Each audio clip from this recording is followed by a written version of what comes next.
इस कहानी के सभी पात्र और घटनाएं काल्पनिक हैं, जिसका किसी भी व्यक्ति या घटना से कोई संबंध नहीं है। यदि किसी घटना के साथ इसकी समानता होती है, तो इसे मात्र एक संयोग कहा जाएगा।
दिगंत और अनंत तक गूंजायमान है। ब्रह्मनाद है विधि का वो अटल विधान है।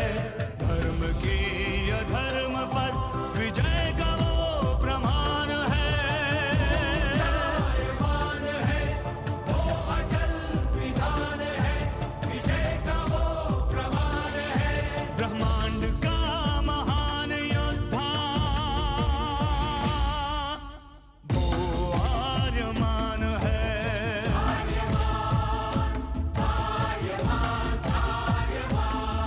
ब्रह्मांड का महान योद्धा वो आर्यमान है।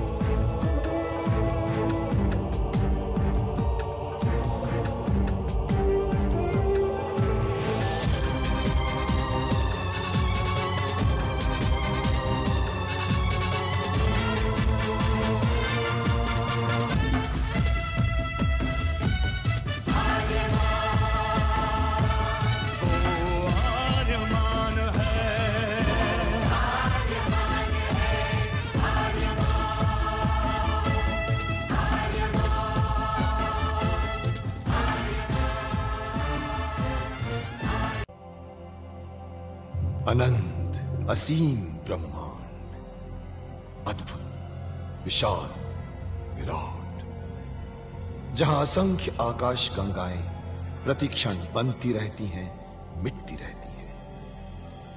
हर आकाश गंगा में होते हैं अनगिनत तारे, अनेकों सूरज, और सूरज के साथ होता है अपना सौर मंडल, जिसमें रहते हैं अनेकों ग्रह। न जाने कितने सूरज चमके और बुझ गए, न जाने कितने तारे चमके और खो गए, न जाने कितने ग्रह, कितनी पृथ्वियां, कितनी सभ्यताएं बनी, बढ़ी और खो गई समय की इस अनंत धारा में। इन्हीं अनजानी परंतु अमर गाथाओं में से एक है महागाथा ब्रह्मांड के योद्धा आर्यमान की। बहुत समय पहले पृथ्वी से लाखों प्रकाश वर्ष दूर आर्याना आकाश गंगा में एक ग्रह था, थार।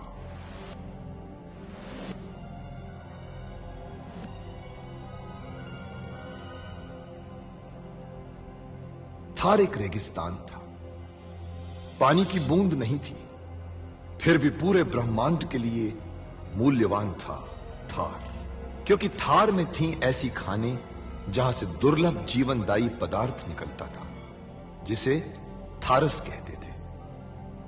यह किसी भी ग्रह की जहरीली से जहरीली हवा को भी रासायनिक प्रक्रिया से प्राणवायु बना देता था, जीने के लायक बना देता था। कहावत थी, थारस जिसके वश में, पूरी आकाश गंगा उसके वश में। आर्याना आकाश गंगा की संरक्षक संस्था ओमियान के नियमों के अनुसार थारस को कोई भी व्यक्ति अपने वश में नहीं कर सकता था। यहां तक कि थार ग्रह का राजा जारांत भी नहीं। राजा होते हुए भी जारांत अपना राज्य गणतंत्र प्रणाली से चलाता था। खानों से निकलने वाले थारस का 25% भाग ही थार ग्रह के हिस्से में आता था। बाकी का हिस्सा ओसेक अंतरिक्ष संगठन में चला जाता था। ओसेक आरियाना आकाश गंगा के व्यापारियों का संगठन था और जिसका संचालन अंतरिक्ष में बनाए गए एक कृत्रिम ग्रह ओसेक से होता था। मगर ओसेक संगठन में कई व्यापारी ऐसे भी थे जो अति महत्वाकांक्षी थे, जो पूरे ब्रह्मांड में अपना आधिपत्य स्थापित करना चाहते थे। परंतु जब तक ओमियान था तब तक कोई कुछ नहीं कर सकता था।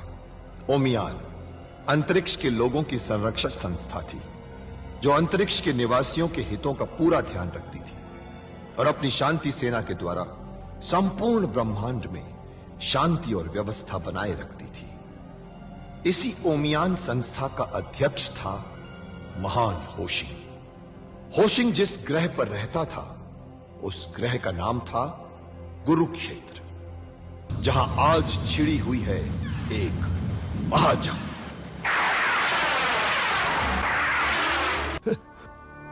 जब पहला ब्रह्मांड युद्ध हुआ था तब मैंने चंद्रहास को देखा था। वो एक अद्भुत अस्त्र है। जब वो प्रज्वलित होती है तो ऐसा लगता है जैसे सैकड़ों सूरज एक साथ उदय हो गए हों। उसकी छाया में भी इतना तेज है कि भूमि के जिस हिस्से पर वो पड़ती है वो थारस बन जाती है। हाँ, यह बात तो महान होशिंग ने भी मुझे बताई थी। इसीलिए तुम्हें सावधान रहना चाहिए और यहां से ईशान दिशा की ओर उड़ना है तुम्हें। लेकिन चंद्रहास तक मैं कैसे पहुंचूंगा? महान होशिंग ने तुमसे क्या कहा था? गुरु होशिंग ने मुझसे कहा था कि हमारे हृदय में दिशा निर्देश अपने आप आते जाएंगे। इसका मतलब है कि चंद्रहास तुम्हें अपनी ओर खींच रहा होगा। देखना, स्वयं तू उसके तरफ खींचते चले जाओगे, परंतु याद रहे बाधाएं अवश्य आएंगी और हर बाधा तुम्हारी मंजिल की एक सीढ़ी होगी। जाओ जाओ, हरिमान सफल होकर आओ। जाओ। जी गुरुदेव, प्रणाम। सत्य का कवच तेरे साथ।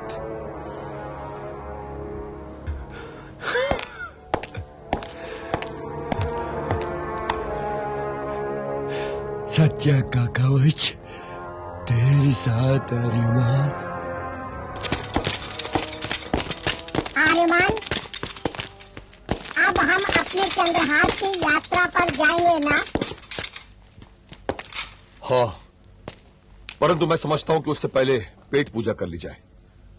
बहुत भूख लगी है। कहाँ चलेंगे? चलते हैं उसी भोजनालय में। उन्हीं गुंडों के बीच? हाँ, देखे तो सही कि खाते क्या है वो लोग। आओ।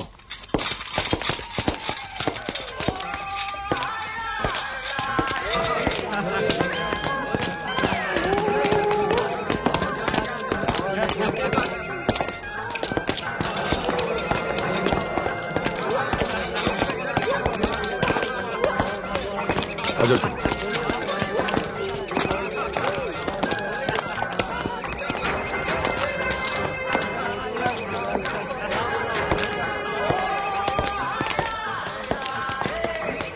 क्या चाहिए? खाना मिलेगा? अगर खाना चाहिए तो इस यंत्र मानव को बाहर करो। क्यों? क्योंकि यहाँ हर प्राणी आ सकते हैं लेकिन यंत्र मानव नहीं। अरे पर ये मेरे बड़े भाई हैं। इसका बड़ा भाई है, बड़ा भाई। इसका बड़ा भाई है, बड़ा भाई। बड़े भाई। कहीं ये खुद तो यंत्र मानव नहीं है? परंतु ये लगता तो नहीं है यंत्र मानव। अरे क्या पता किसी वैज्ञानिक ने अच्छे किस्म का यंत्र मानव बनाया हो। जरा छू के देख ले भाई।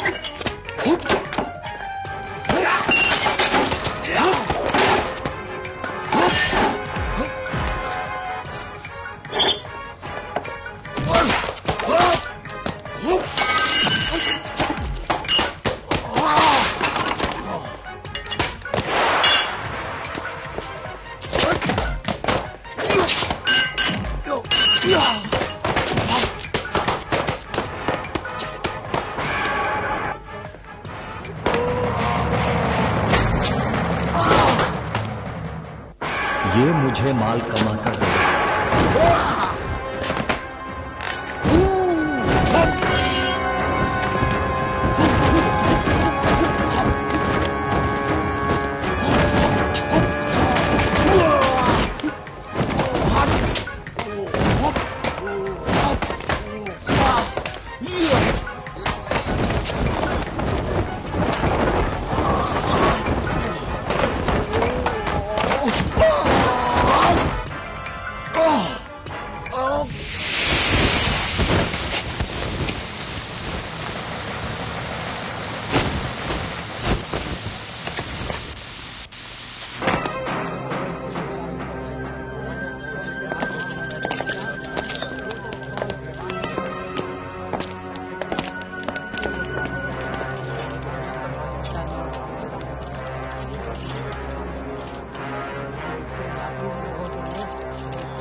ये लड़की देखिए सरकार, ओए होए होए होए होए, आधी रात का सुरूर है सरकार। लेकिन एक बात है सरकार, ये लड़ नहीं सकती। अरे जब ये लड़ नहीं सकती तो मेरे किस काम की? अरे सरकार, लड़ नहीं सकती तो क्या हुआ, अब वो घर का काम वाम तो कर सकती है। अरे रुकिए तो सही, दूसरी लड़की दिखाता हूँ। जहाँ कह रहे हैं रुकिए तो सही सरकार। अरे शनि की महफिल में एक से खीरा है। ये लड़की देखिए, ओए होए होए होए होए, मरमरी सा बदन है, समझ रहे सरकार। और क्या आवाज है सरकार, मखमली आवाज, और नाचती है। ओए होए होए होए, क्या नाचती है सरकार, महफिलें लूट लेती है। देखिए ना, ओए होए होए होए होए होए। चलो मैंने इसे खरीदा, लेकिन इसके दाम कितने हैं? दाम की छोड़िए दाम की। दाम तो ना के बराबर है, समझे, चीज आपकी हुई। और क्या चाहिए? अच्छा, मुझे एक अच्छा सा गुलाम चाहिए। गुलामों की तो नुमाइश है सरकार, एक से एक। आइए, आपको कैसा गुलाम चाहिए, बस ये बताइए सरकार। एक अच्छा सा पट्टा नौजवान जिस पे लोग हजारों याबरू का दाव लगा सके। हजारों यापरू क्या, लाखों यापरू का दाव लगाएंगे सरकार। जरा नजर इधर घुमाइए। हाय हाय हाय, क्या बदन है सरकार, एक घूसा मारे तो दीवार गिरा दे, और पैर मारे तो धरती हिला दे सरकार। देखिए तो सही, एक नजर। अरे इस पर तो मैं एक कौड़ी भी ना दूं। आपको कैसा गुलाम चाहिए, आप बताइए तो सही। मेरी महफिल में सैकड़ों चीजें हैं। अरे एक अच्छा सा नौजवान जो आकर लड़े तो मैदान में लाखों की छुट्टी कर दे। आपको वो चाहिए? अब तो ये कहिए ना, आपको निडर, जाबाज, बहादुर जवान चाहिए। ये देखिए सरकार, हमारा नया गुलाम देखिए सरकार। इसकी आंखें देखिए, खंजर की तरह पैनी, जो लगे तो कलेजा निकाल ले। सरकार, ताकत की बेमिसाल जीती जागती तस्वीर है सरकार। मेरे खजाने का सबसे नायाब मोती, मेरे पास इससे बढ़ के दूसरी चीज ही नहीं है सरकार। देखिए,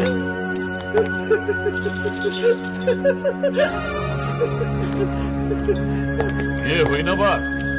अरे ये दिखाया तुमने दमदार नौजवान। हाँ? पट्टा।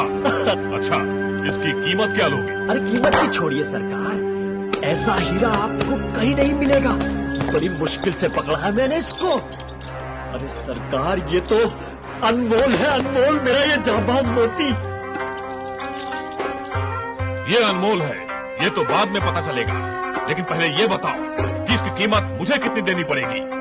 अरे कीमत की क्या बात करते हैं आप, हमारे पुराने ग्राहक हैं, अब आपसे ज्यादा थोड़े लेंगे। आप ऐसा करना है 1 लाख यापरू दे देना। 1 लाख यापरू? ये तो बहुत ज्यादा है। सरकार, आपको इस जांबाज और जिंदा सिपाही के 1 लाख यापरू ज्यादा लग रहा है।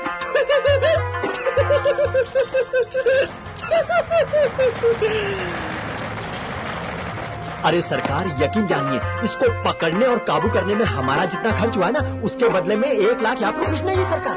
अरे आप तो इससे करोड़ों यापरू कमाएंगे सरकार, और हमारा इतना सा पैसा भी आपको नुकसान लग रहा है। अरे तुम्हारे नुकसान के हिसाब से अगर मैं खरीदारी करूंगा तो मुझे अपनी दुकान बंद करके घर में बैठना पड़ेगा। नाराज क्यों होते हैं? 1-2 हजार यापरू ऊपर नीचे कर लेते। अरे 1-2 हजार यापरू चाहिए तो मैं ऐसे ही दे दूंगा, लेकिन इसको धंधे के बीच में मत लाओ। धंधा करना है तो ठीक से बोलो। तो आप ही बोल दीजिए, चीज आपके सामने है, जाबाज सिपाही है, आपको क्या लगता है? मैं इसका 75,000 दे सकता हूँ। तो 75,000 तो बहुत ही कम है सरकार, तो थोड़ा तो बढ़ाइए। नहीं, इससे ज्यादा नहीं दे सकता। तो ठीक है, फिर चीज है, शनि की महफिल में आप आए हैं, आपको खाली हाथ कहाँ जाने देंगे, आप दे दीजिए। ठीक है, तो ये लो तुम। पूरे 75 हैं। वाह सरकार।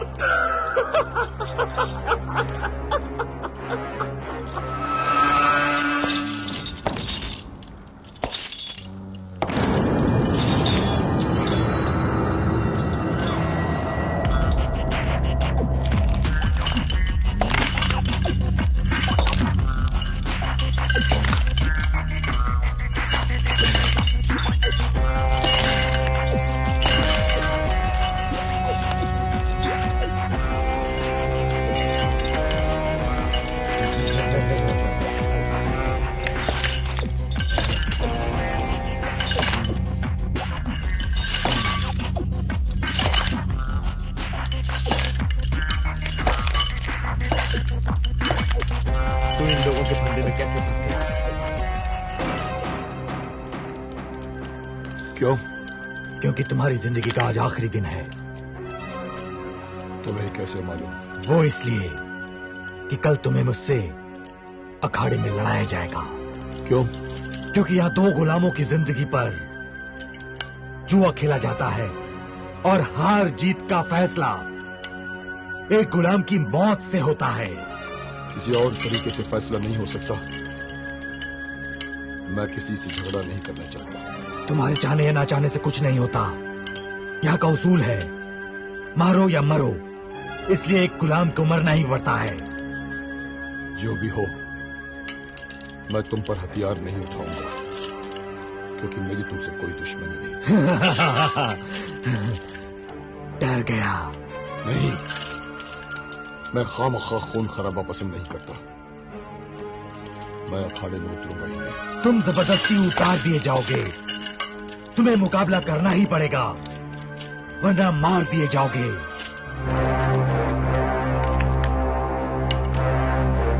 काफी वहशी खेल खेला जाता है। टाटू के मौत के अखाड़े में आप सबका स्वागत है।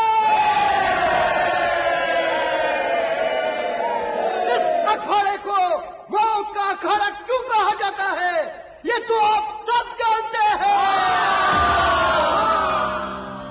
क्योंकि इस मौत के अखाड़े में हर मुकाबला तब तक खत्म नहीं हो जाता है जब तक 2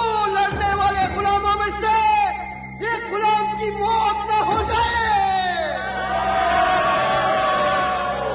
आज फिर इस मौत के अखाड़े में एक खतरनाक, एक खूनी और एक दिल दहला देने वाला मुकाबला होगा, जिसकी हार जीत का फैसला दो लड़ने वाले गुलामों में से एक गुलाम की मौत पर होगा। जो जिंदा बचेगा वही जीतेगा, और जो जीतेगा वो युद्ध होगा, और वो युद्ध फिर एक और गुलाम से लड़ेगा। उसी तरह जिंदगी और मौत का खेल जारी रहेगा, और देखने वाले उसका मजा उठाएंगे। इस अखाड़े ने बहुत खून पिया है, बहुत खून। बस अब थोड़ी ही देर में हमारा ये खतरनाक खेल शुरू होने वाला है। आप भी इस सुनहरे मौके को मत गवाइए। दांव लगाइए, माल कमाइए। दांव लगाइए, माल कमाइए। दांव लगाइए, माल कमाइए। दांव लगाइए, माल कमाइए।